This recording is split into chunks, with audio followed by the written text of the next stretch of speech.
जिंदगी में बहुत मायने रखता था, मेरी नहीं तुम लोगों की। टीचर, हमारे स्कूल के टीचर्स ऐसे टीचर्स थे, पता नहीं उनके पास कौन सी ऐसी पावर थी कि बच्चों को तब तक मारते थे जब तक वो रो नहीं देता, और खास करके मेरे जैसे लड़कों को नहीं, गधों को। और भाई तुम्हें एक बात पता है, मेरी क्लास की गर्ल्स, पता नहीं उनके पास कौन सा ऐसा सुपर पावर है कि सर ने बोल क्या दिया, उनके तो आंसू की धारा ही नहीं रुकती।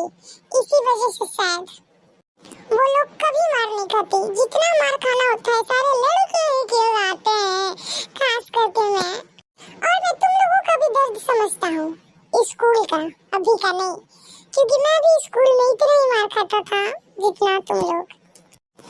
ऐसे खास लोगों के बारे में कहानियां सुनने के लिए मुझे सब्सक्राइब करें। मम्मी एक प्लेट खाना लगा दो, बहुत टीचरों के बारे में बकवास कर ली।